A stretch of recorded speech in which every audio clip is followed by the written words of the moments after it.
നമസ്കാരം. Live at 6 ആരംഭിക്കുന്നു. നോക്കാം തലക്കെട്ട്. ഇ ശ്രീധരന്റെ അതിവേഗ റെയിൽ പദ്ധതിയിൽ വ്യക്തത വരുത്താതെ കേന്ദ്ര റെയിൽ മന്ത്രി. കേരളത്തിന് മികച്ച പരിഗണനയെന്ന് അശ്വിനി വൈഷ്ണവ്. റെയിൽവേ വികസനത്തിന് അനുവദിച്ചത് 3795 കോടി രൂപയെന്നും വിശദീകരണം. ബജറ്റിൽ പ്രഖ്യാപനമില്ലെങ്കിലും അതിവേഗ റെയിൽ പദ്ധതിയുമായി ശ്രീധരൻ മുന്നോട്ട്. പൊന്നാനിയിൽ ഓഫീസ് തുറന്നു. No sir, no sir, no sir. No, only started. No, he is not yielding. He is not yielding. Sir, this is not. He is not yielding. LOP is not yielding. He is on the foot. Defense minister cannot involve. കരസേനാ മുൻ മേധാവിയുടെ ഓർമ്മക്കുറിപ്പിനെ ചൊല്ലി ലോക്സഭയിൽ നാടകീയ രംഗങ്ങൾ. General നരവനെയുടെ പുസ്തകം വായിക്കാനുള്ള രാഹുലിന്റെ നീക്കം തടഞ്ഞ് ഭരണപക്ഷം. പുറത്തിറങ്ങാത്ത പുസ്തകം വായിക്കാനാകില്ലെന്ന് സ്പീക്കർ. പുസ്തകം ഇറക്കാൻ സർക്കാർ അനുവദിച്ചില്ലെന്ന് രാഹുൽ ഗാന്ധി. രാജ്നാഥ് സിംഗും രാഹുൽ ഗാന്ധി തമ്മിൽ തർക്കം. 100% authentic के माध्यम से ये पूछना चाहता हूं कि जरा पोजीशन से जिस sir Rajnath Singh is getting exercise because his name is going to be spoken just now. प्रकाशित हुई है या नहीं हुई है, केवल मैं एक प्रश्न का जवाब इनसे चाहता हूं. ബഹളത്തെ തുടർന്ന് ലോക്സഭ പിരിഞ്ഞു. CJ റോയ് ജീവനൊടുക്കാൻ മുൻകൂട്ടി തീരുമാനിച്ചിരുന്നുവെന്ന സൂചന. നിർണായക ഡയറിക്കുറിപ്പ് കണ്ടെത്തി. UAE ബിസിനസ്സുമായി ബന്ധപ്പെട്ട് സാമ്പത്തിക പ്രശ്നങ്ങളുണ്ടെന്ന് പരാമർശം. കുടുംബത്തോടും ജീവനക്കാരോടും ക്ഷമാപണം. ബിസിനസ് അനന്തരാവകാശി ആരെന്നും കുറിപ്പിൽ. ജുഡീഷ്യൽ അന്വേഷണം ആവശ്യപ്പെട്ട് മുഖ്യമന്ത്രി കേന്ദ്ര ധനമന്ത്രിക്ക് കത്തയച്ചു. CSR തട്ടിപ്പിൽ ബിജു രാധാകൃഷ്ണനെതിരെ കേസ്. കടവന്ത്ര പോലീസിൽ കേസെടുത്തത് ബിജു ഒന്നാം പ്രതി. അഭിഭാഷക നിഷ പീറ്ററും ജീവനക്കാരും പ്രതികൾ. തട്ടിപ്പിനെ കുറിച്ചുള്ള വാർത്ത പുറത്തു കൊണ്ടുവന്നത് ന്യൂസ് 18.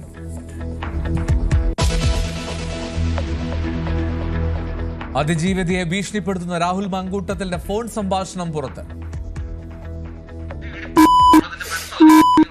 അതെ, മര്യാദയ്ക്ക് സംസാരിക്കണം. എടോ, ഞാൻ തന്നോട് വീണ്ടും പറഞ്ഞു കഴിഞ്ഞു, തന്നെ ഇത് എഫക്ട് ചെയ്യാൻ പോകുന്നില്ല. പിന്നെ താനെന്തിനാണ് പറയുന്നത്? അത് ഞാൻ നോക്കിക്കോളാം. തനിക്ക് ബുദ്ധിമുട്ടുണ്ടാവാതെ നോക്കാന്ന് പറഞ്ഞല്ലോ. രാഹുലിനെ അയോഗ്യനാക്കാനുള്ള നടപടികൾ തുടങ്ങി. പരാതി എത്തിക്സ് കമ്മിറ്റി പരിശോധിച്ചു.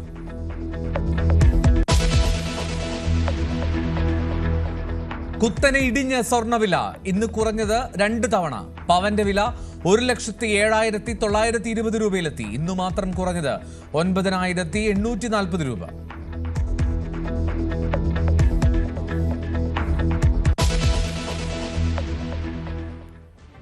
അതിവേഗ റെയിലുമായി ബന്ധപ്പെട്ട് കേന്ദ്ര സംസ്ഥാന സർക്കാരുകളുടെ ഭാഗത്തു നിന്ന് ഒരു നീക്കവും ഇല്ലെന്നിരിക്കെ പദ്ധതിക്കായി ഓഫീസ് തുറന്ന ഇ ശ്രീധരൻ. കേന്ദ്ര റെയിൽവേ മന്ത്രി തനിക്ക് ഫുൾ പവർ നൽകിയിട്ടുണ്ട് എന്ന് ഓഫീസ് ഉദ്ഘാടനം ചെയ്ത ശേഷം ഇ ശ്രീധരൻ പറഞ്ഞു. രേഖാമൂലമുള്ള ഉത്തരവ് ലഭിക്കാതെ പദ്ധതിയുമായി മുന്നോട്ടു പോകാൻ കഴിയുമെന്നും മാർക്കറ്റ് റേറ്റിൽ നിന്ന് 4 മടങ്ങ് തുക നൽകിയാണ് ജനങ്ങളിൽ നിന്ന് സ്ഥലം ഏറ്റെടുക്കുകയെന്നും ശ്രീധരൻ പറഞ്ഞു. ഹൈസ്പീഡ് റെയിൽ സംബന്ധിച്ചുള്ള അനിശ്ചിതത്വങ്ങൾ നിലനിൽക്കെ തന്നെയാണ് ഇ ശ്രീധരൻ പൊന്നാനിയിൽ DMRCയുടെ ഹൈസ്പീഡ് റെയിൽ സർവേക്കായിട്ടുള്ള ഓഫീസ് തുറന്നത്. രാവിലെ 9:15 അദ്ദേഹം ഈ ഓഫീസിൻ്റെ ഉദ്ഘാടനം നിർവഹിച്ചത്. ഇത് സംബന്ധിച്ചുള്ള ഒരുപാട് സംശയങ്ങൾ ഉയരുന്നതിനൊക്കെ അദ്ദേഹം വിശദമായിട്ട് മറുപടി നൽകുകയും ചെയ്തു. ഇത് പ്രായോഗികമായി നടപ്പിലാവുന്ന ഒരു പദ്ധതിയാണ്. കേന്ദ്ര റെയിൽ മന്ത്രിയാണ് ഇക്കാര്യത്തിൽ തന്നെ ചുമതലപ്പെടുത്തിയിരിക്കുന്നത്. അദ്ദേഹവുമായുള്ള കൂടിക്കാഴ്ചയിൽ ഈ ഒരു ഹൈസ്പീഡ് റെയിൽവേയെക്കുറിച്ച് കൃത്യമായ കാര്യങ്ങൾ പറയുകയും സർവേ നടത്താനുള്ള അനുവാദം അദ്ദേഹം തരികയും ചെയ്തിട്ടുണ്ട്. ജനങ്ങൾക്ക് ഇത് സംബന്ധിച്ചുള്ള ആശങ്കകളെല്ലാം തന്നെ ദൂരീകരിച്ചുള്ള നടപടികളായിരിക്കും ഉണ്ടാവുക. ഇത് സംബന്ധിച്ചുള്ള അനിശ്ചിതത്വങ്ങൾക്കും സംശയങ്ങൾക്കൊന്നും അടിസ്ഥാനമില്ലെന്നും പദ്ധതിയുമായി മുന്നോട്ട് പോകുമെന്നും അതിന് കേന്ദ്ര റെയിൽ മന്ത്രിയുടെ ഉറപ്പ് തനിക്ക് ലഭിച്ചിട്ടുണ്ടെന്നും അദ്ദേഹം പറഞ്ഞു. ഇന്ന് മുതൽക്ക് ശരിക്കും ഒഫീഷ്യലായിട്ട് ഞങ്ങൾ വർക്ക് സ്റ്റാർട്ട് ചെയ്യണം. ഇന്ന് മുതൽ നമ്മൾ എന്ത് ചെയ്യുമ്പോഴും നാട്ടുകാർക്ക് ഉപദ്രവം ഉണ്ടാവുള്ളൂ. വേഗം പണി കഴിഞ്ഞാൽ പണം ജാസ്തിയാവുകയുള്ളൂ. കാരണം വേഗം പണി തീർക്കാനുള്ള എങ്ങനെ ചെയ്യേണ്ടത്, എന്തൊക്കെ ചെയ്യണമെന്നൊക്കെ പറഞ്ഞുകൊണ്ടു. ഞങ്ങളുടെ ആക്ച്വൽ ഫീൽഡ് വർക്ക് ഞാൻ റെയിൽവേ മിനിസ്റ്റർ 16-ാം തീയതി പോയി കണ്ടതാണ്. അന്നാണ് ഈ വിഷയം ആദ്യം സംസാരിച്ചും തീർച്ചയായിട്ടും. അന്ന് തന്നെ അദ്ദേഹം പറഞ്ഞു, ഇനി ബഡ്ജറ്റിലിടാൻ പറ്റില്ല, എന്തായാലും ജോലി അത് ബഡ്ജറ്റിലിടേണ്ട ആവശ്യമില്ല. Railway minister got full powers to do any survey anywhere. അതേസമയം ഇതുമായി ബന്ധപ്പെട്ട് പി രാജീവ് നടത്തിയ പ്രസ്താവനയോടുള്ള പ്രതികരണവും അദ്ദേഹത്തിന് ഇപ്രകാരമായിരുന്നു. ഇത് കേന്ദ്രത്തിൻ്റെ ഒരു പദ്ധതിയാണ്, സംസ്ഥാനത്തിനെ ഇത് അറിയിക്കേണ്ടതായിട്ടില്ല, അതേപോലെ തന്നെ മുഖ്യമന്ത്രി തന്നെ പരിഹരിച്ചതായി കരുതുന്നില്ല എന്നും അദ്ദേഹം പി രാജീവിൻ്റെ പ്രസ്താവനയ്ക്കുള്ള മറുപടിയായിട്ട് വ്യക്തമാക്കി.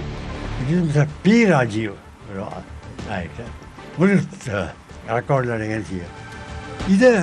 this is not a state project now. It's a central project. Central പ്രോജക്റ്റിന് ഇനി സ്റ്റേറ്റ് ഗവൺമെൻറ് സംഭവം അല്ലെങ്കിൽ അവരെ അറിയേണ്ട ആവശ്യം എല്ലാം കഴിഞ്ഞ് ചെയ്താൽ പോരെ, ഒരു സ്റ്റേജ് ഒന്നിനകത്ത് ചെയ്താൽ പോരെ. അത് കാര്യം എന്നോട് ചില പത്രക്കാരനെ ചോദിച്ചു, ഞാൻ വന്നോടെ ഇപ്പോൾ സർവേ ചെയ്യാൻ പോവാണ്, അപ്പോൾ സ്റ്റേറ്റ് ഗവൺമെൻറ്റിനെ അറിയിക്കും. ഞാൻ സ്റ്റേറ്റ് ഗവൺമെൻറ്റിനെ അറിയിക്കേണ്ട അവസരമായിട്ടില്ല. കാരണം ഒരു റിട്ടേൺ ഓർഡർ കിട്ടും എനിക്ക്. ആ റിട്ടേൺ ഓർഡർ ആണെങ്കിൽ അത് ഞാൻ കോപ്പി ചെയ്ത് ഓർഡർ ചെയ്യാൻ അവർ അയക്കാൻ പറ്റും.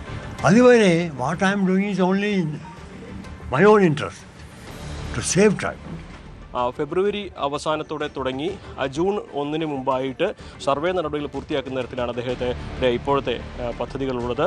മഴക്കാലത്തിന് മുൻപ് എല്ലാ പദ്ധതികളും ഈ സർവേ സംബന്ധിച്ച നടപടികളൊക്കെ തന്നെ പൂർത്തിയാക്കാനാണ് ഉദ്ദേശിക്കുന്നത്. അപ്പോൾ അതിനുവേണ്ട നടപടികളാണ് ഇപ്പോൾ തുടങ്ങുന്നത്. വിവിധ മേഖലകൾ കേന്ദ്രീകരിച്ച് ഉദ്യോഗസ്ഥരുടെ സാന്നിധ്യത്തിൽ DMRC ഉദ്യോഗസ്ഥരുടെ നേതൃത്വത്തിലായിരിക്കും സർവേ നടപടികൾ ഉണ്ടാവുക. ജനങ്ങളെ പൂർണ്ണമായും വിശ്വാസത്തിലെടുത്തുകൊണ്ടായിരിക്കും ഈ നടപടികളെ മുന്നോട്ട് പോവുകയെന്നും ഇത് സംബന്ധിച്ചുള്ള കൃത്യമായിട്ടുള്ള അവസാന രൂപത്തിലേക്ക് എത്തിക്കഴിഞ്ഞാൽ അത് കേന്ദ്രത്തിന് സമർപ്പിക്കുമെന്നും തുടർന്നായിരിക്കും മറ്റു കാര്യങ്ങളെന്നാണ് അദ്ദേഹം വ്യക്തമാക്കിയിരിക്കുന്നത്. എന്താണെങ്കിലും ഇതിൻ്റെ പ്രഖ്യാപനം സംബന്ധിച്ചുള്ള ഔദ്യോഗികമായിട്ടുള്ള ഉറപ്പുകൾ അദ്ദേഹത്തിന് ലഭിച്ചു എന്ന് അദ്ദേഹം പറയുമ്പോഴും ഇത് സംബന്ധിച്ച് മറ്റു കാര്യങ്ങൾ സർക്കാരിൻ്റെ ഭാഗത്ത് നിന്ന് കേന്ദ്രത്തിൻ്റെ ഭാഗത്ത് നിന്ന് ഒരു പരസ്യ പ്രഖ്യാപനം ഇല്ലാത്തത് ഇപ്പോഴും സംശയങ്ങൾ ഉയർത്തുന്നുണ്ട്. പക്ഷേ അത്രയും കാര്യങ്ങളൊന്നും തന്നെ ആശങ്കപ്പെടേണ്ടതില്ലെന്നും കേന്ദ്രത്തിൻ്റെ ഉറപ്പ് തനിക്കുണ്ട് എന്ന നിശ്ചയദാർഢ്യത്തോടെ മുന്നോട്ട് പോവുകയാണ് ഈ ശ്രീധരൻ.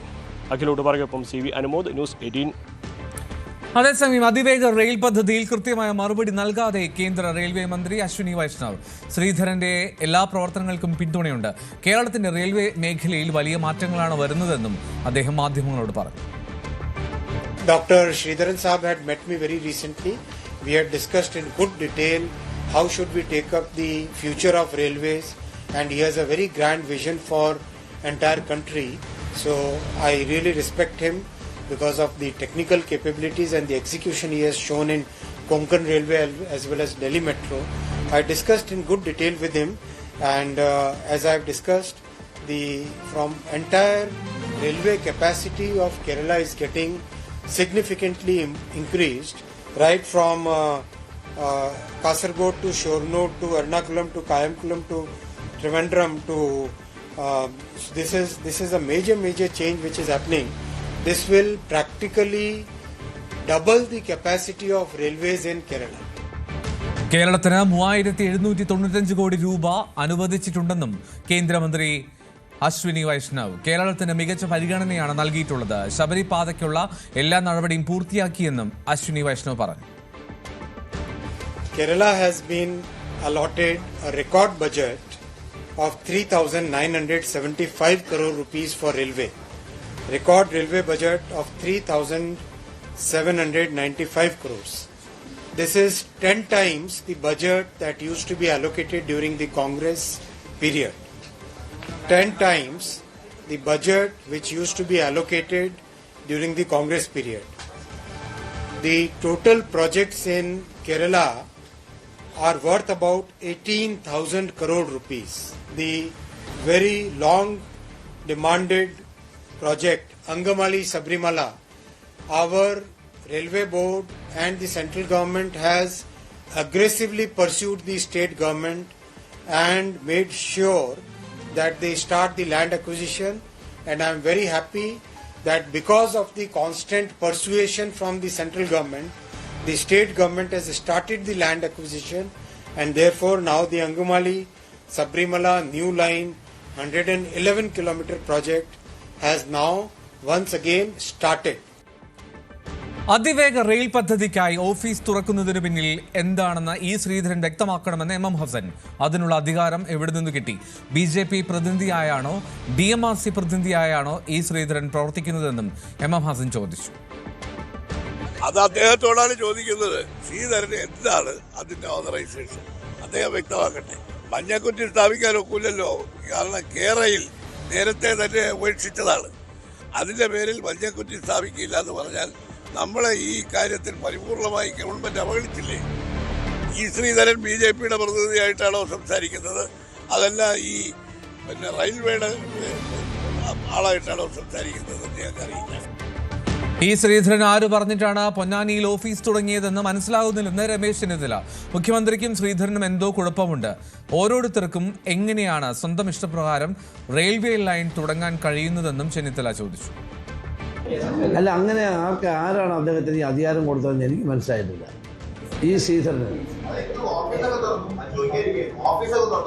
അല്ല, ആര് പറഞ്ഞിട്ട് അദ്ദേഹം തുടങ്ങുന്നത് എനിക്ക് മനസ്സിലാവുന്നില്ല.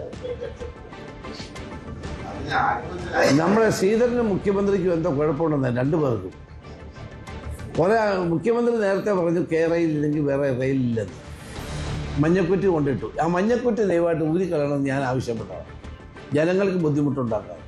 അത് കഴിഞ്ഞ് RRTS അല്ലേ കൊണ്ടുവരുമെന്ന് പറയും.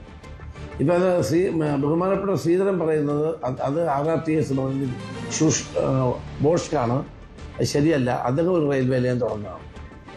അവിടെ ഇതിന് റെയിൽവേ ലൈൻ തുടങ്ങാനൊക്കെ നടപടിക്രമങ്ങളില്ലേ, ഓരോരുത്തർക്കും ഇഷ്ടമുള്ളവരങ്ങ് തുടങ്ങുകയാണ്.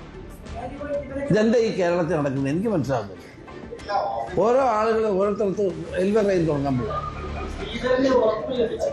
ശ്രീധരൻ എന്ത് കാര്യം ഇത് ചെയ്യാൻ ആരും ഏൽപ്പിച്ചു അദ്ദേഹം? ലോക്സഭയിൽ നന്ദിപ്രമേയ ചർച്ചയ്ക്കിടെ ഭരണ പ്രതിപക്ഷ അംഗങ്ങൾ തമ്മിൽ രൂക്ഷമായ വാക്പോരും നാടകീയ രംഗങ്ങളും. രാഹുൽ ഗാന്ധി പ്രസംഗിക്കുന്നതിനിടെ മന്ത്രിമാർ ഇടപെട്ടതാണ് വലിയ തർക്കത്തിന് ഇടവെച്ചത്. മുൻ കരസേനാ മേധാവി ജനറൽ നരവനെയുടെ പുറത്തിറങ്ങാത്ത പുസ്തകത്തിലെ പരാമർശങ്ങൾ ഉദ്ധരിച്ച് ചൈനയുടെ കടന്നുകയറ്റത്തെക്കുറിച്ച് സംസാരിക്കാൻ Rahul ശ്രമിച്ചതാണ് ഭരണപക്ഷത്തെ ചൊടിപ്പിച്ചത്. Our understanding of Indian culture, I'd like to start by reading something. And this is from the memoirs of Army Chief Naravane. And I'd like you to listen nicely. You will understand exactly who is patriotic, who is not. This is 100% authentic. 100% authentic. के माध्यम से ये पूछना चाहता हूं leader opposition से, जिस Sir, Rajnath Singh is getting exercised because his name is going to be spoken just now. प्रकाशित हुई है या नहीं हुई है, केवल मैं एक प्रश्न का जवाब इनसे चाहता हूं अध्यक्ष। Speaker sir, I have not said anything. So these are the memoirs of General Naravane. പ്രകാശനം ചെയ്യാത്ത പുസ്തകത്തിലെ കാര്യങ്ങൾ സഭയിൽ ഉന്നയിക്കുന്നത് ചട്ടവിരുദ്ധമാണെന്ന് പറഞ്ഞുകൊണ്ട് പ്രതിരോധ മന്ത്രി രാജ്നാഥ് സിംഗ് ഇടപെട്ടു. എന്നാൽ താൻ ഒരു മാഗസിനിൽ വന്ന റിപ്പോർട്ടാണ് വായിക്കുന്നതെന്ന് രാഹുൽ ഗാന്ധി ആവർത്തിച്ചുവെങ്കിലും സ്പീക്കർ അനുമതി നൽകിയില്ല.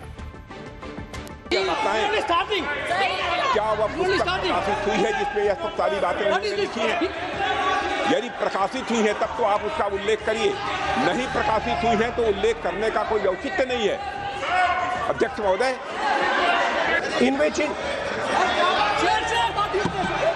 अध्यक्ष महोदय, पहले यह बताएं वह पुस्तक प्रकाशित हुई है कि नहीं हुई है? नहीं हुई है तो किस पुस्तक से वह उल्लेख कर रहे हैं उसकी जानकारी सदन को दें। रक्षा मंत्री बिल्कुल नहीं हुई है, मैं पूरे कॉन्फिडेंस के साथ कहना चाहता हूं। माननीय रक्षा मंत्री जी सदन में ऑथेंटिक बात बोल रहे हैं, वो ये बोल रहे हैं कि इस पुस्तक का प्रकाशन हुआ है नहीं हुआ, उसका जवाब दे दें आप।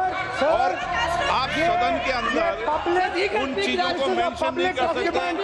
नो, आप खुद वर्षों तक संसद सदस्य रहे, किताबों पर, अखबारों पर, उनकी कटिंग पर यहाँ पर चर्चा नहीं होती। मैं बोलता हूँ सर, जिन्हें नहीं कहा इतना बोल दे, रिकॉर्ड पर बोले कि नरवणे ने नहीं कहा है।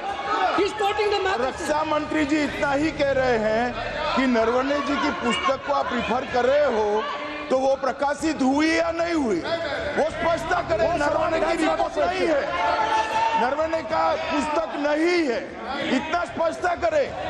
मैगजीन तो कुछ भी लिख सकता है।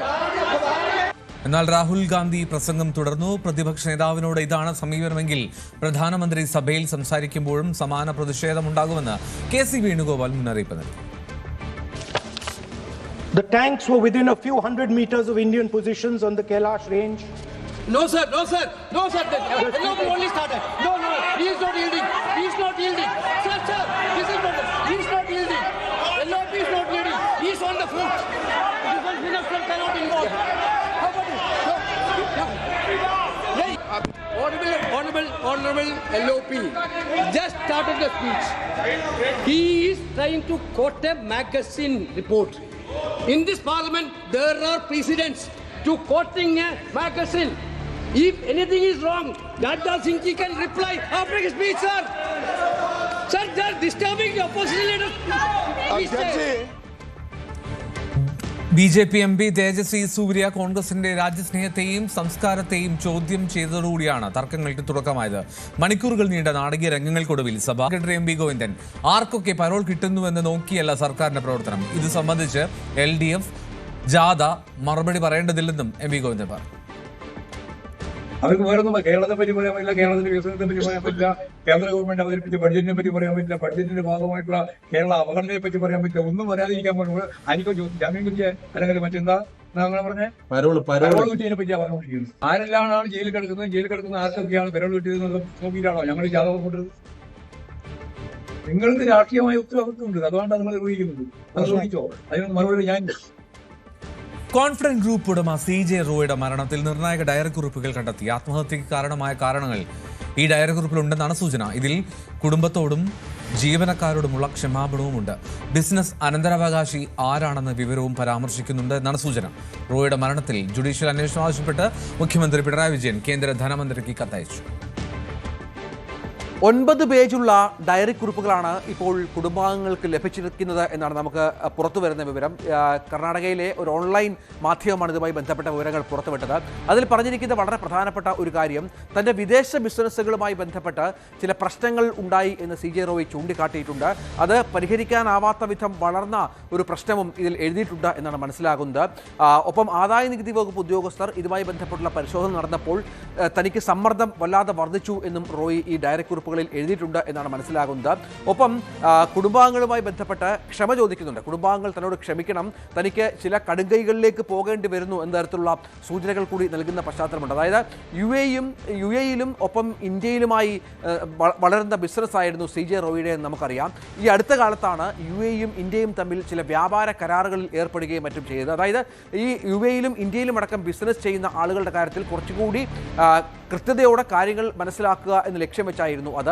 ഇതനുസരിച്ച് ഇപ്പോൾ UAE-യിൽ ബിസിനസ് ചെയ്യുന്ന ഒരാൾ ഇന്ത്യയിലും ബിസിനസ് ചെയ്യുന്നുണ്ടെങ്കിൽ അവിടുത്തെ കണക്കുകളിൽ എന്തെങ്കിലും പൊരുത്തക്കേടുകൾ വന്നാൽ അത് ഇന്ത്യക്ക് കൈമാറേണ്ട ബാധ്യത UAE-ക്കുണ്ട്. ഒപ്പം UAE-ക്ക് അത്തരത്തിലുള്ള കാര്യങ്ങൾ ഇന്ത്യ കൈമാറേണ്ട ബാധ്യത ഇന്ത്യക്കുണ്ട് താനും. അങ്ങനെ ഇത്തരം ചില ഇടപാടുകളിൽ അടുത്ത സമയത്തായി ചില ക്രമക്കേടുകൾ കണ്ടെത്തി എന്നുള്ള സൂചനകൾ കൂടിയാണ് ഇപ്പോൾ പുറത്തു വരുന്നത്. അതായത് ഡിസംബർ മാസം മുതൽ റോയിയുമായി ബന്ധപ്പെട്ട് ആദായ നികുതി വകുപ്പ് ഉദ്യോഗസ്ഥർ റെയ്ഡ് ആരംഭിച്ച സമയം മുതൽ തന്നെ CJ റോയ് വല്ലാത്ത മാനസിക സമ്മർദ്ദത്തിലായിരുന്നു എന്നാണ് മനസ്സിലാക്കേണ്ടത്. ആ സമയത്തൊന്നും ആദായ നികുതി വകുപ്പ് ഉദ്യോഗസ്ഥർ അദ്ദേഹത്തെ നേരിട്ട് കണ്ട് സംസാരിച്ചിരുന്നില്ല. ഓഫീസുകളിൽ നടത്തിയ റെയ്ഡുകളാണ് അന്നുണ്ടായിരുന്നത്. പിന്നീട് ജനുവരി മാസം അവസാനമാണ് CJ റോയിയെ ഉദ്യോഗസ്ഥർ വിളിച്ചു വരുത്തുകയും മറ്റും ചെയ്തത്. അവർ നേരത്തെ തന്നെ പറയുന്നുണ്ട് CJ റോയിയുടെ സൗകര്യപ്രകാരമാണ് ഈ പറഞ്ഞ ദിവസങ്ങളിൽ 3 ദിവസങ്ങളിൽ ബംഗളൂരിലെ ഓഫീസിൽ എത്താമെന്നും കാണാമെന്നും അദ്ദേഹം പറഞ്ഞത് എന്നുള്ളതാണ്. അത് റെയ്ഡിൻ്റെ സ്വഭാവമായിരുന്നില്ല. നേരത്തെ നടന്ന റെയ്ഡുകളിൽ പിടിച്ചെടുത്ത രേഖകൾ CJ റോയിയെ കാണിച്ച് അതിൻ്റെ പ്രശ്നങ്ങൾ ബോധ്യപ്പെടുത്തുക, ക്രമക്കേടുകൾ ബോധ്യപ്പെടുത്തുക, ഒപ്പം ഇതുമായി ബന്ധപ്പെട്ട ചില നടപടിക്രമങ്ങൾ പൂർത്തിയാക്കുക എന്നത് മാത്രമായിരുന്നു. അതനുസരിച്ച് പോലീസിൻ്റെ സാന്നിധ്യമോ അല്ലെങ്കിൽ റോയിയെ പൂർണ്ണമായും ഐസൊലേറ്റ് ചെയ്യുന്നൊരു പശ്ചാത്തലമോ ഒന്നും ഉണ്ടായിരുന്നില്ല. പൂർണ്ണമായും മൂവ് ചെയ്യാനുള്ള സ്വാതന്ത്ര്യം റോയിക്കുണ്ടായിരുന്നു, ഫോൺ ഉപയോഗിക്കാനുള്ള സ്വാതന്ത്ര്യം റോയിക്കുണ്ടായിരുന്നു. അപ്പോൾ ഈ പ്രശ്നങ്ങൾ കുറച്ചുകൂടി മനസ്സിലായപ്പോൾ അത് പരിഹരിക്കാനാവാത്ത വിധം വളർന്നു എന്നറിഞ്ഞപ്പോൾ ഒരുപക്ഷെ മാനസിക സമ്മർദ്ദം ഉണ്ടാവുകയും അതിനെ തുടർന്ന് അത്തരത്തിലൊരു പ്രവൃത്തിയിലേക്ക് അദ്ദേഹം പോവുകയും ചെയ്തു എന്നാണ് മനസ്സിലാക്കേണ്ടത്. ഇത് കുടുംബാംഗങ്ങളെ ബോധ്യപ്പെടുത്താൻ തന്നെയാണ് നേരത്തെ തന്നെ ഇത്തരം ഡയറക്റ്റ് കുറിപ്പുകൾ എഴുതി വെച്ചത് എന്നാണ് മനസ്സിലാക്കേണ്ടത്. അതിൽ തൻ്റെ പിൻഗാമിയെക്കുറിച്ച് റോയ് സൂചിപ്പിച്ചിട്ടുണ്ട്. ഒപ്പം വിശ്വസ്തരായ ജീവനക്കാരെ സംരക്ഷിക്കണം എന്ന ആവശ്യം റോയ് ഉന്നയിക്കുന്ന ഒരു പശ്ചാത്തലമുണ്ട്. തനിക്ക് ലഭിക്കാനുള്ള പണത്തിൻ്റെ കണക്ക് എഴുതിയിട്ടുണ്ട്.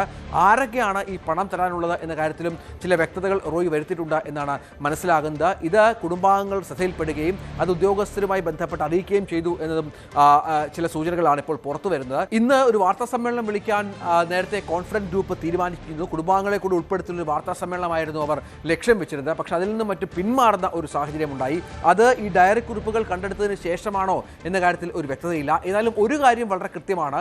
നേരത്തെ ആദായ നികുതി വകുപ്പ് ഉദ്യോഗസ്ഥരിൽ പൂർണ്ണമായും പഴിചാരിക്കൊണ്ടുള്ള ഒരു പ്രചരണവും മറ്റും നടന്നിരുന്നു. അതിപ്പോൾ തൽക്കാലം അത്തരത്തിലുള്ള കാര്യങ്ങൾ എന്നുള്ളതാണ്.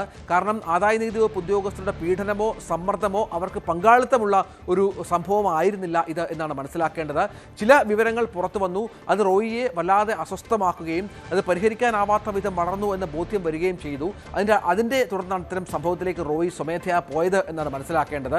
മറ്റൊരു കാര്യം നമുക്കറിയാം, കടങ്ങളില്ലാത്ത, ബാങ്ക് ലോൺ ഇല്ലാത്ത 20,000-ഓളം ഇടപാടുകാരുമായി വർഷങ്ങളോളം നല്ല ബന്ധം തുടരുന്ന, ഒപ്പം ആയിരക്കണക്കിന് ജീവനക്കാരുള്ള ഒരു കമ്പനിയുടെ ഉടമ കൂടിയാണ് CJ റോയി. അപ്പോൾ ഈ പ്രശ്നങ്ങളൊക്കെ പുറത്തു വരുമ്പോൾ തൻ്റെ വിശ്വാസ്യതയെ വല്ലാതെ ബാധിക്കുമോ എന്നുള്ളത് റോയിയെ പോലെ വളരെ പ്രധാനപ്പെട്ട നല്ല രീതിയിൽ ബിസിനസ് നടത്തുന്ന ഒരു മനുഷ്യനെ ബാധിച്ചു കാണും എന്നൊരു പ്രശ്നം കൂടി ഇതിൻ്റെ ഭാഗമായി പറഞ്ഞു കേൾക്കുന്നുണ്ട്.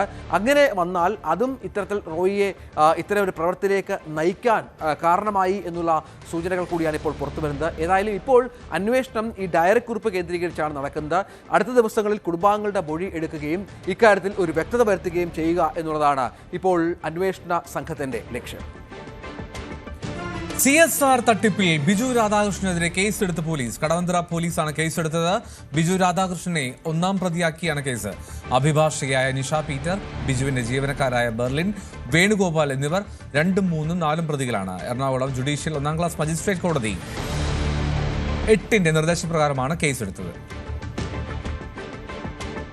സോളാർ തട്ടിപ്പ് കേസിലെ പ്രതി ബിജു രാധാകൃഷ്ണന്റെ CSR തട്ടിപ്പുമായി ബന്ധപ്പെട്ട ന്യൂസ് 18 വാർത്തകൾക്ക് പിന്നാലെയാണ് പണം നഷ്ടപ്പെട്ടതായി പരാതി നൽകിയത്. കടവന്ത്ര പോലീസ് സ്റ്റേഷനിൽ ആദ്യഘട്ടത്തിൽ മലപ്പുറം സ്വദേശിയായ റിൻഷാദ് പരാതി നൽകിയെങ്കിലും പോലീസ് കേസെടുക്കാൻ തയ്യാറായില്ല. ന്യൂസ് 18 വാർത്തയെ തുടർന്ന് രഹസ്യാന്വേഷണ വിഭാഗം അടക്കം അന്വേഷണം നടത്തുകയും ദുരൂഹമായ ഇടപാടുകൾ ബിജുവിൻ്റെ സ്ഥാപനത്തിൽ നടക്കുന്നുവെന്ന് കണ്ടെത്തുകയും ചെയ്തു. എന്നാൽ പോലീസ് കേസെടുക്കാൻ തയ്യാറാവാത്ത സാഹചര്യത്തിൽ പരാതിക്കാരൻ കോടതിയെ സമീപിക്കുകയും ജുഡീഷ്യൽ 1-ാം ക്ലാസ് മജിസ്ട്രേറ്റ് കോടതി 8-ൽ നിന്നും സ്ഥാപനത്തിനെതിരെ കേസെടുക്കണമെന്ന നിർദ്ദേശം നൽകുകയുമായിരുന്നു. നേരത്തെ പോലീസ് റിപ്പോർട്ട് അടക്കം നൽകാൻ പോലീസ് തയ്യാറായിരുന്നില്ല. ഇതേ തുടർന്ന് കോടതി നിശ്ചിതമായ വിമർശനം പോലീസിന് നേരെ നടത്തുകയും ചെയ്തു. ഇതിന് പിന്നാലെയാണ് കോടതി കേസെടുത്ത് അന്വേഷണം നടത്തണമെന്ന ഉത്തരവിട്ടിരിക്കുന്നത്.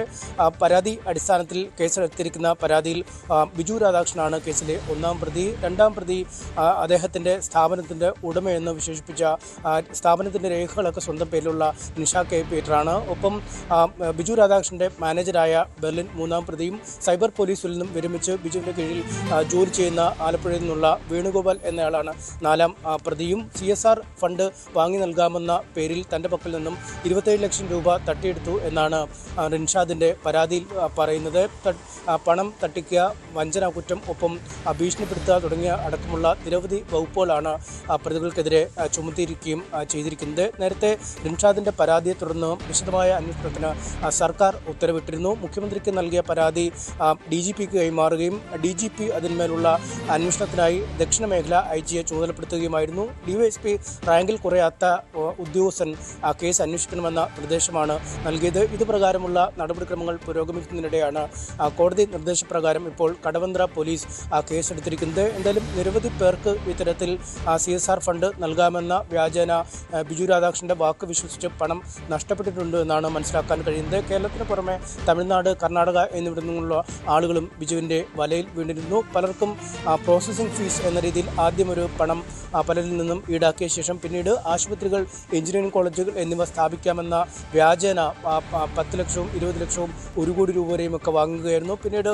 പണം മടക്കി നൽകുകയോ ഈ CSR ഫണ്ട് നൽകുകയോ ചെയ്യാത്ത ഒരു സാഹചര്യമാണുള്ളത്. എന്തായാലും നിലവിൽ പോലീസ് കേസെടുത്ത് അന്വേഷണം ആരംഭിച്ചിരിക്കുന്ന സാഹചര്യത്തിൽ കൂടുതൽ പരാതിക്കാർ രംഗത്തെത്തും എന്ന പ്രതീക്ഷയാണ് ഉള്ളത്. ആദ്യത്തെ അതിജീവിതയെ ഗർഭഛിദ്രത്തിന് രാഹുൽ മാങ്കൂട്ടത്ത് നിർബന്ധിക്കുന്നതിന് കൂടുതൽ തെളിവുകൾ പുറത്ത്. ഫോൺ സംഭാഷണത്തിന്റെ വിശദ വിവരങ്ങളാണ് പുറത്തു വന്നത്. യുവതിയെ മാങ്കൂട്ടത്തിൽ ഭീഷണിപ്പെടുത്തുകയും അസഭ്യം പറയുകയും ചെയ്തു. അതെ, മര്യാദയ്ക്ക് സംസാരിക്കണം. എടോ, ഞാൻ തന്നോട് വീണ്ടും പറഞ്ഞു കഴിഞ്ഞു, തന്നെ ഇത് എഫക്ട് ചെയ്യാൻ പോകുന്നില്ല. പിന്നെ താനെന്തിനാണ് പറയുന്നത്? അത് ഞാൻ നോക്കിക്കോളാം. തനിക്ക് ബുദ്ധിമുട്ടുണ്ടാവാതെ നോക്കാന്ന് പറഞ്ഞല്ലോ. അത് ഞാനൊന്ന് ആലോചിക്കട്ടെ എന്ന്. അങ്ങനെ പറ്റത്തില്ല. എനിക്ക് മാനേജ് ചെയ്യാൻ പറ്റും, എന്തായാലും പറ്റും. അതെ, അനാവശ്യം പറഞ്ഞുണ്ടല്ലോ. അത് ഞാൻ മാനേജ് ചെയ്തോളാം. അത് ഞാൻ മാനേജ് ചെയ്തോളാം പറഞ്ഞല്ലോ. ഞാൻ മാനേജ് ചെയ്തോളാം. അത് ഞാൻ എന്റെ ഫ്രണ്ട്സിന്റെ അടുത്തോടൊന്ന് ആലോചിക്കട്ടെ. അതെ, മര്യാദക്ക് സംസാരിക്കണം. എന്താന്ന്? അത് കുഴപ്പമില്ല, ഞാൻ അനുഭവിച്ചോളാം. താൻ ഇത്രയും വൃത്തിയായിട്ട് രീതിയിൽ എന്നോട് സംസാരിക്കേണ്ട ആവശ്യമൊന്നുമില്ല. ഓ, അങ്ങനെയാണ്. അപ്പൊ താൻ തന്റെ കാര്യം മാത്രം നോക്കുന്ന ഒരാളിന് ഞാൻ എന്തിനാ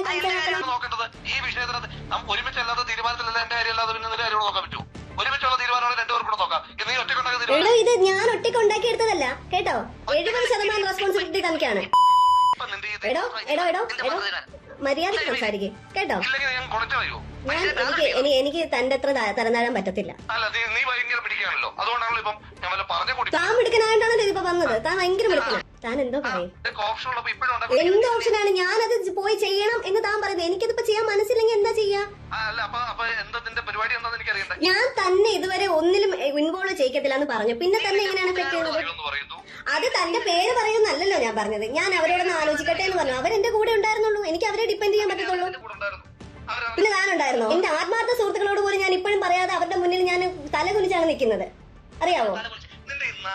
നിങ്ങളുടെ നാടകം നിർത്താൻ. നിങ്ങൾ ഇത്രയും നേരം എന്താ സ്നേഹ നാടകം കളിച്ചോണ്ടിരിക്കുവായിരുന്നോ?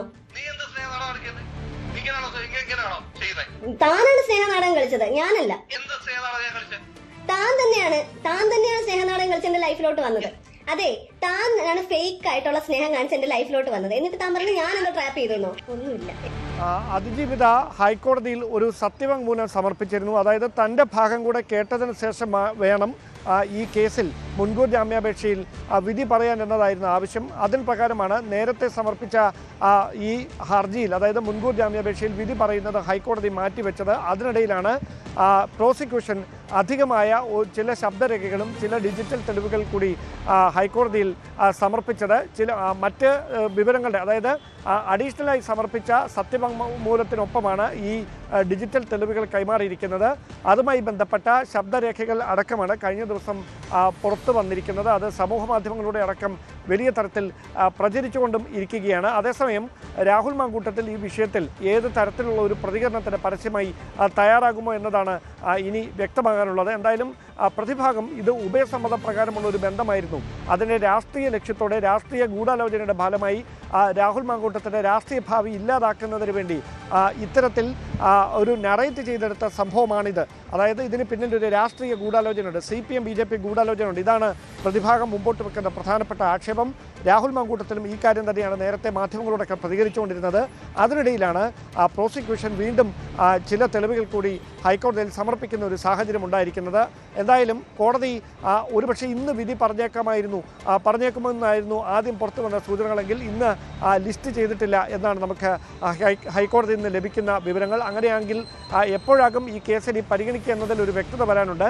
കഴിഞ്ഞ ദിവസം വിശദമായ വാദം ഈ കേസുമായി ബന്ധപ്പെട്ട് കോടതി കേട്ടിരുന്നു. അതായത് ഇതിൽ ബലാത്സംഗം നിലനിൽക്കില്ല എന്ന ഒരു പ്രധാനപ്പെട്ട നിരീക്ഷണം കോടതിയുടെ ഭാഗത്ത് നിന്നും ഉണ്ടാകുന്ന സാഹചര്യം. അതേസമയം ഗൗരവതരമായ കുറ്റകൃത്യം, അതായത് ഗർഭചിത്രമടക്കമുള്ള വിഷയങ്ങളിൽ ഗൗരവതരമായ കുറ്റകൃത്യമാണ് നടന്നിരിക്കുന്നത്. അതടക്കമുള്ള കാര്യങ്ങൾ മറ്റൊരു കേസായി പരിഗണിക്കേണ്ടി വരും എന്ന തരത്തിലുള്ള പരാമർശങ്ങൾ വരെ കോടതിയുടെ ഭാഗത്തുനിന്ന് ഉണ്ടാകുന്ന തരത്തിൽ ആണ് കഴിഞ്ഞ ദിവസം ശക്തമായ വാദപ്രതിവാദങ്ങൾ പ്രോസിക്യൂഷൻ്റെയും പ്രതിഭാഗത്തിൻ്റെ ഭാഗത്തു നിന്ന് കഴിഞ്ഞ ദിവസം ഹൈക്കോടതിയിൽ അരങ്ങേറിയത്. അതിന് പിന്നാലെയാണ് ഈ കേസ് വിധി പറയാനായി മാറ്റിവെക്കുന്ന സാഹചര്യം ഉണ്ടാകുന്നത്. അതിനിടയിലാണ് ഇപ്പോൾ ഈ ശബ്ദ സംഭാഷണത്തിൻ്റെ, അതായത് നേരത്തെ ഇതുമായി ബന്ധപ്പെട്ട ചില ഭാഗങ്ങളൊക്കെ പുറത്തു വന്നിരുന്നു. അതിൻ്റെ പൂർണ്ണ രൂപം പ്രോസിക്യൂഷൻ കോടതിയിൽ സമർപ്പിച്ചിരിക്കുകയാണ്. അത് കഴിഞ്ഞ ദിവസം മുതൽ സമൂഹ മാധ്യമങ്ങളിൽ വലിയ തരത്തിൽ പ്രചരിക്കുന്നുണ്ട്. അതേസമയം രാഹുൽ മാങ്കൂട്ടത്തിൽ ഇതിൽ ഇതുവരെ ഒരു പ്രതികരണത്തിന് തയ്യാറായിട്ടില്ല. അതിന് തയ്യാറാകുമോ എന്നതാണ് ഇനി അറിയാനുള്ളത്. എന്തായാലും രാഹുലിൻ്റെ അഭിഭാഷകൻ ഇത് ഒരു രാഷ്ട്രീയ ഗൂഢാലോചനയുടെ ഫലമായിട്ടാണ് ഇങ്ങനെയൊരു കേസ് ഉണ്ടായത് എന്ന ആരോപണത്തിൽ ഇപ്പോഴും ഉറച്ചു നിൽക്കുകയാണ്.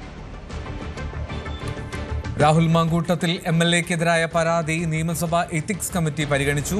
പരാതിയിൽ DK മുരളി MLA-യുടെ ഭാഗം 23-ാം തീയതി കേൾക്കും. തുടർന്നാകും മാങ്കൂട്ടത്തിനെതിരെ നടപടി സ്വീകരിക്കും. തിരികെ എത്താം ഇടവേളയ്ക്ക് ശേഷം.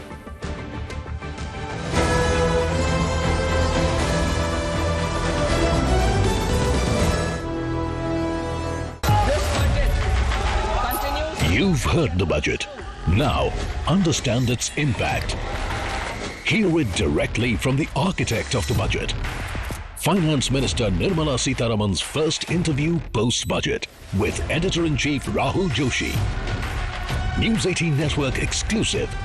Tonight at 8, the FM interview across the News 18 Network.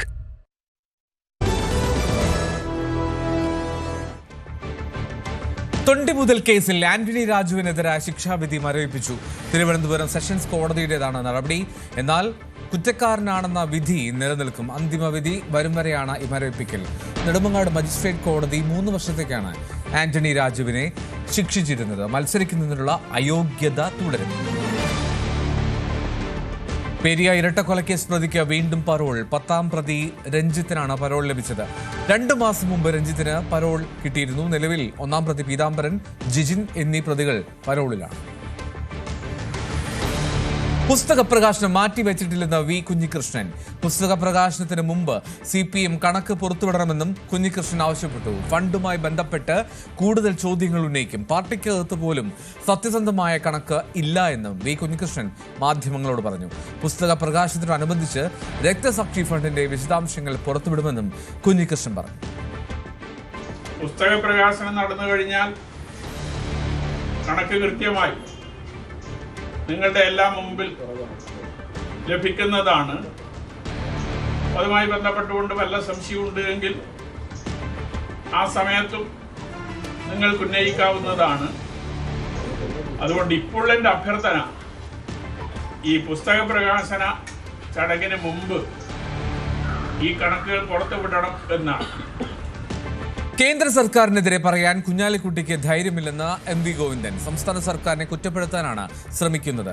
കേന്ദ്രത്തിനെതിരെ സമരം ചെയ്യാൻ കുഞ്ഞാലിക്കുട്ടി തയ്യാറാണോ എന്നും MV ഗോവിന്ദൻ ചോദിച്ചു.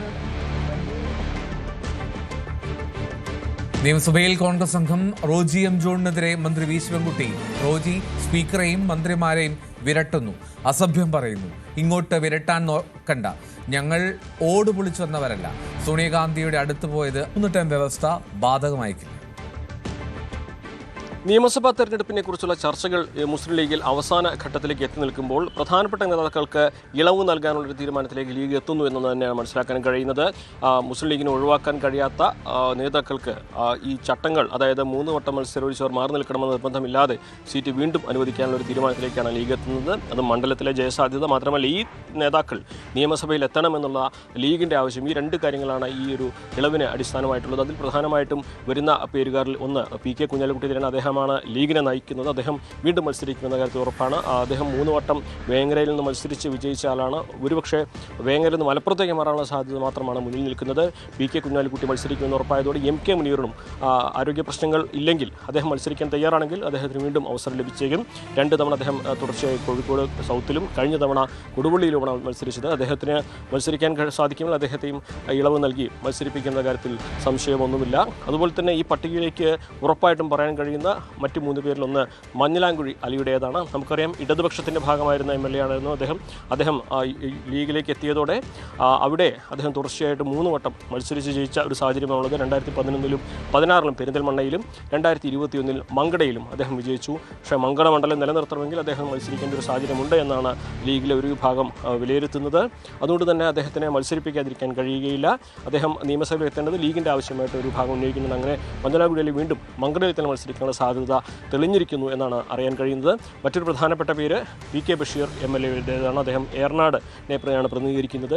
സീതി സാഹിബിൻ്റെ മകൻ കൂടിയാണ്, ലീഗിൻ്റെ സമ്പ്രദായ നേതാവ് സീതി സാഹിബിൻ്റെ മകൻ കൂടിയാണ് PK ബഷീർ. അതുകൊണ്ട് തന്നെ അദ്ദേഹത്തിന് ഒരു ഇളവ് നൽകുന്നതിൽ ലീഗിലെ വലിയൊരു വിഭാഗം അനുകൂലിക്കുന്നുണ്ട്. അദ്ദേഹം മാറ്റി നിർത്താൻ കഴിയാത്ത ഒരു നേതാവ് തന്നെയാണ്. നിയമസഭയിലും പാർട്ടിക്കകത്തും അദ്ദേഹം ഉന്നതനായ നേതാവ് തന്നെയാണ്. അദ്ദേഹം ഒരുപക്ഷെ ഏറനാടിൽ നിന്ന് മഞ്ചേരിയിലേക്കോ മറ്റും മാറാനുള്ളൊരു സാധ്യത തള്ളിക്കളയുന്നില്ല. പക്ഷേ അദ്ദേഹത്തിന് മത്സരിക്കാനുള്ള അവസരം ലഭിക്കുമെന്ന് തന്നെയാണ് അറിയാൻ കഴിയുന്നത്. പിന്നെ N. ഷംസുദ്ദീനാണ്. അദ്ദേഹം തിരൂരിൽ നിന്നും മണ്ണാർക്കാട് പോയി മണ്ണാർക്കാട് മണ്ഡലം പിടിച്ചെടുത്ത ഒരു ചരിത്രമുള്ള നേതാവാണ്. 2011-ലും 2016-ലും 2021-ലും അദ്ദേഹം തന്നെയാണ് മണ്ണാർക്കാടിനെ പ്രതിനിധീകരിക്കുന്നത്. അദ്ദേഹത്തിന് വീണ്ടും ഒരു അവസരം കൂടി ലഭിക്കും എന്ന് തന്നെയാണ് കരുതാൻ. പ്രാദേശികമായ പ്രശ്നങ്ങൾ അവിടെ മണ്ണാർക്കാടിൽ തിരൂരിൽ നിന്നൊരാൾ മത്സരിക്കുന്നതിൻ്റെ പ്രശ്നങ്ങൾ അവിടെ ഉണ്ടെങ്കിൽ പോലും പാലക്കാട് ജില്ലയിൽ പട്ടാമ്പി ലീഗിന് സീറ്റ് ലഭിക്കുകയാണെങ്കിൽ ആ പ്രശ്നങ്ങൾ ഒരു പരിധി വരെ പരിഹരിക്കാൻ കഴിയുമെന്നൊരു വിലയിരുത്തലാണ് നേതൃത്വത്തിനുള്ളത്. അതുകൊണ്ട് തന്നെ N. ഷംസുദ്ദീൻ വീണ്ടും മണ്ണാർക്കാട് മത്സരിക്കുമെന്ന് തന്നെ ആണ് കരുതുന്നത്.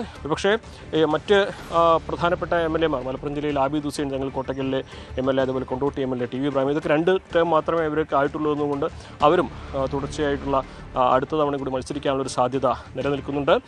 ഇതിന് പുറമെ യൂത്ത് ലീഗിലെ പ്രധാനപ്പെട്ട നേതാക്കൾ അവർ കഴിഞ്ഞ തവണ മത്സരിച്ചതിനേക്കാൾ സീറ്റ് ആവശ്യപ്പെടുന്നുണ്ട്. പക്ഷേ അവർക്ക് വിജയിച്ച് കയറാൻ സാധ്യതയുള്ള എന്നാൽ പോരാടി ജയിക്കേണ്ട സാഹചര്യമുള്ള താനൂരിനെ പോലെയുള്ള സീറ്റുകളായിരിക്കും നൽകുക എന്ന വിവരമാണ് ലഭിക്കുന്നത്. എന്താണെങ്കിലും ഈ സംബന്ധിച്ചുള്ള അന്തിമ തീരുമാനങ്ങളിലേക്കൊക്കെ എത്താൻ ഇനിയും സമയമുണ്ട്. UDF-ലെ ഈ ഒരു സീറ്റ് വെച്ചുമാറ്റമൊക്കെ ചർച്ചയായി ധാരണയായ ശേഷമേ ലീഗ് ഇക്കാര്യത്തിൽ ഒരു അന്തിമ തീരുമാനമെടുക്കൂ എന്നാണ് അറിയുന്നത്. എന്താണെങ്കിലും ഈ 5 നേതാക്കൾ ഒരിക്കൽ കൂടി നിയമസഭയിലേക്ക് ലീഗിൻ്റെ ഭാഗമായി മത്സരിക്കുമെന്ന കാര്യത്തിൽ നിലവിൽ സംശയങ്ങളൊന്നും തന്നെയില്ല. അഖിലോട്ട് പറയുമ്പോൾ CB അനുമോദ്, News 18. നിയമസഭാ തെരഞ്ഞെടുപ്പിനുള്ള 1ാം ഘട്ട BJP സ്ഥാനാർത്ഥി പട്ടിക ഈ ആഴ്ച പുറത്തിറക്കുമെന്ന് സംസ്ഥാന അധ്യക്ഷൻ രാജീവ് ചന്ദ്രശേഖർ. BJP ദേശീയ അധ്യക്ഷൻ നിതിൻ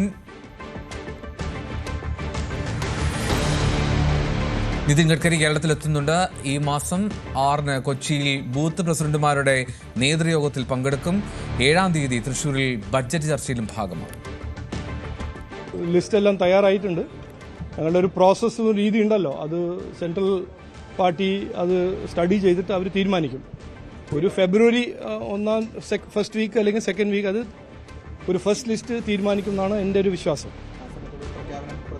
അത് അവരാണ് തീരുമാനിക്കേണ്ടത്. നമ്മുടെ പേ സ്കെയിലിന് മുകളിലാണ് ആ കാര്യം. JP നദ്ദ നിതിൻ ഗഡ്കരിയെ തെറ്റായി വായിച്ചതിൽ ക്ഷമാപണം നടത്തി. SIR-ൽ വ്യാജ വോട്ടർമാരെ തിരികെ കയറ്റി അർഹരായ വോട്ടർമാരെ ഒഴിവാക്കി തുടങ്ങിയ വിഷയങ്ങൾ ഉന്നയിച്ച് ചീഫ് ഇലക്ഷൻ ഓഫീസിലേക്കും ജില്ലകളിലെ ഇലക്ഷൻ ഓഫീസിലേക്കും LDF-ന്റെ നേതൃത്വത്തിൽ ബഹുജന മാർച്ച്. മുഖ്യ തെരഞ്ഞെടുപ്പ് കമ്മീഷണറുടെ ഓഫീസിലേക്ക് നടത്തിയ മാർച്ച് നിയമസഭാ കവാടത്തിന് മുൻപിൽ LDF കൺവീനർ TP രാമകൃഷ്ണൻ ഉദ്ഘാടനം ചെയ്തു. LDF ഘടകകക്ഷി നേതാക്കളും പ്രതിഷേധങ്ങളുടെ ഭാഗമായി 24 ലക്ഷം വോട്ടർമാരുടെ പേരുകൾ നിലവിലുള്ള പട്ടികയിൽ നിന്ന് ഒഴിവാക്കിയെന്നാണ് ആക്ഷേപം. ഇടവേള.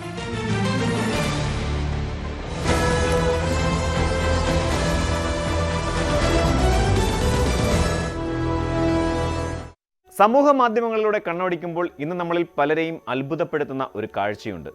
30കളിലും 40കളിലും എത്തിയ പല മില്ലേനിയലുകളും, അതായത് 1981 മുതൽ 1996 വരെ ജനിച്ചവർ, അവർ 10കളിലും 20കളിലും നിൽക്കുന്ന ജെൻസിയേക്കാൾ, അതായത് 1997 മുതൽ 2012 വരെ ജനിച്ചവരെക്കാൾ ചെറുപ്പമായി കാണപ്പെടുകയാണ്.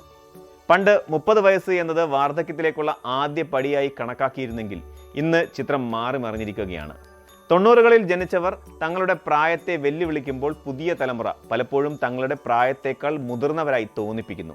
എന്തുകൊണ്ടാണ് ഈ ഒരു മാറ്റം സംഭവിക്കുന്നത് എന്നത് ഇന്ന് ശാസ്ത്ര ലോകത്തും ചർമ്മ സംരക്ഷണ വിദഗ്ധർക്കിടയിലും വലിയ ചർച്ചയായി മാറിക്കൊണ്ടിരിക്കുകയാണ്. ഇതിനു പിന്നിൽ കേവലം ജനിതകപരമായ കാരണങ്ങൾ മാത്രമല്ല, മറിച്ച് നമ്മൾ ജീവിക്കുന്ന രീതിയും ഭക്ഷണക്രമവും മാനസിക സമ്മർദ്ദങ്ങളും വലിയ പങ്ക് വഹിക്കുന്നുണ്ട്. മില്ലേനിയലുകൾ അല്ലെങ്കിൽ 90കളിൽ ജനിച്ചവർ തങ്ങളുടെ ആരോഗ്യകാര്യത്തിൽ അതീവ ശ്രദ്ധാലുക്കളാണെന്നത് ഒരു വസ്തുതയാണ്. ശാരീരിക ക്ഷമതയ്ക്കും ഭക്ഷണക്രമത്തിനും ഇത്രയധികം പ്രാധാന്യം നൽകിയ മറ്റൊരു തലമുറ ഇതിനു മുമ്പ് ഉണ്ടായിട്ടില്ല എന്ന് തന്നെ പറയാം. കൗമാരപ്രായത്തിൽ ഫാസ്റ്റ് ഫുഡ് സംസ്കാരം അനുഭവിച്ചവരാണെങ്കിലും മുതിർന്നപ്പോൾ മില്ലേനിയലുകൾ തിരികെ നടന്നത് ജൈവ ഭക്ഷണങ്ങളിലേക്കും ചിട്ടയായ വ്യായാമങ്ങളിലേക്കുമാണ്. ജിമ്മിൽ പോകുന്നതും യോഗ ചെയ്യുന്നതും കേവലം ഒരു താല്പര്യത്തിനപ്പുറം ഒരു ജീവിതചര്യയായി അവർ മാറ്റിമറിച്ചു. ആരോഗ്യ പഠനങ്ങൾ വായിക്കാനും അത് തങ്ങളുടെ ജീവിതത്തിൽ പ്രായോഗികമാക്കാനും അവർ കാണിക്കുന്ന ഉത്സാഹം എടുത്തു പറയേണ്ടതാണ്. വിറ്റാമിനുകൾ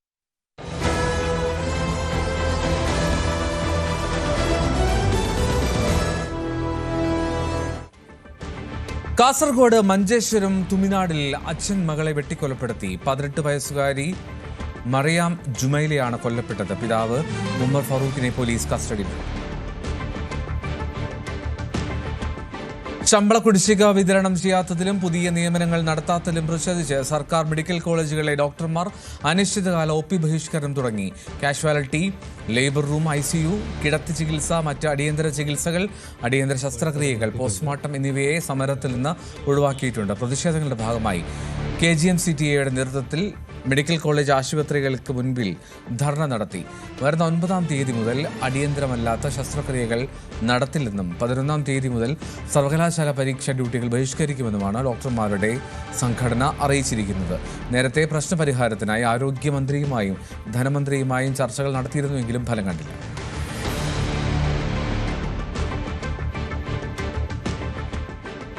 പിട്ടാപ്പിള്ളിൽ ഏജൻസീസിന്റെ 36ാം വാർഷിക ആഘോഷം പെരുമ്പാവൂരിലെ പിട്ടാപ്പിള്ളിൽ ഏജൻസീസിന്റെ ആദ്യ ഷോറൂമിൽ സംഘടിപ്പിച്ചു. ആഘോഷങ്ങളുടെ ഭാഗമായി ലെഗസി ഫെസ്റ്റ് സംഘടിപ്പിച്ചു. സ്ഥാപക ദിനത്തോടനുബന്ധിച്ച് ഉപഭോക്താക്കൾക്ക് നന്ദി സൂചകമായി ലാഭേച്ഛയില്ലാത്ത കോസ്റ്റ് ടു കോസ്റ്റ് നിരക്കുകളിലും ഓഫറുകൾ ലഭ്യമാണ്. പ്രമുഖ ബ്രാൻഡുകൾക്ക് 60% വരെ ഡിസ്കൗണ്ട്. SBI ക്രെഡിറ്റ് കാർഡിലൂടെ 9,000 രൂപ വരെ instant discount, no cost EMI സൗകര്യം, 21,000 വരെ ക്യാഷ് ബാക്ക് ഓഫറുകൾ, മികച്ച എക്സ്ചേഞ്ച് ഓഫറുകൾ, ഓരോ പർച്ചേസിനുമൊപ്പം ഉറപ്പായ സമ്മാനങ്ങൾ, ഷോറൂം സന്ദർശിക്കുന്നവർക്ക് വിസിറ്റ് ആൻഡ് വിൻ അവസരം എന്നിവയാണ് പ്രധാന ആകർഷണങ്ങൾ. ചടങ്ങിൽ managing director Peter Paul Pittappillil അധ്യക്ഷത വഹിച്ചു. CEO കിരൺ വർഗീസ്, ഡയറക്ടർമാരായ Francis Pittappillil, Maria Paul, Ajo Thomas എന്നിവർ പങ്കെടുത്തു. Merchant association president Jose Nettikkadan വിശിഷ്ടാതിഥിയായിരുന്നു. വ്യത്യസ്തമായ പഠനശേഷിയുള്ള കുട്ടികളുടെ വിദ്യാഭ്യാസം മെച്ചപ്പെടുത്തുന്നതിനായി Ernakulam Kakkanad Assisi Vidyanikethan public school ഏകസ്ഥ സെമിനാർ നടത്തി. അധ്യാപകർ, മാതാപിതാക്കൾ, സൈക്കോളജിസ്റ്റുകൾ, സ്പെഷ്യൽ എഡ്യൂക്കേറ്റേഴ്സ്, മെഡിക്കൽ പ്രൊഫഷണൽസ് എന്നിവർ സെമിനാറിൽ പങ്കെടുത്തു. വ്യത്യസ്ത പഠനശേഷിയുള്ള കുട്ടികളുടെ സ്കൂൾ വിദ്യാഭ്യാസം ഏറ്റവും മെച്ചപ്പെട്ട നിലയിലെത്തിക്കുക, കുട്ടികളുടെ അഭിരുചികളെ പരിപോഷിപ്പിക്കുക, രക്ഷിതാക്കളുടെ ആശങ്കകൾ അകറ്റുക എന്നതായിരുന്നു സെമിനാറിന്റെ ലക്ഷ്യം.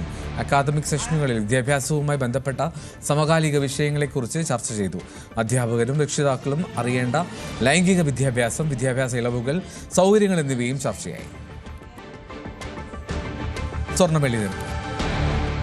കവിത ഗോൾഡ് ആൻഡ് ഡയമണ്ട്സ് ഇന്നത്തെ സ്വർണം വെള്ളി നിരക്കുകൾ നിങ്ങൾക്കായി സമർപ്പിക്കുന്നത് Kavitha gold and diamonds, the versatile jeweller. സ്വർണം 22 ക്യാരറ്റ് ഗ്രാമിന് 13,490, പവന് 1,07,920. 18 ക്യാരറ്റ് ഗ്രാമിന് 11,475, പവന് 89,160. വെള്ളി ഗ്രാമിന് 300 രൂപ. കവിത ഗോൾഡ് ആൻഡ് ഡയമണ്ട്സ് ഇന്നത്തെ സ്വർണം വെള്ളി നിരക്കുകൾ നിങ്ങൾക്കായി സമർപ്പിച്ചത് Kavitha gold and diamonds, the versatile jeweller. Bulletin പൂർണ്ണമാവും. നമസ്കാരം.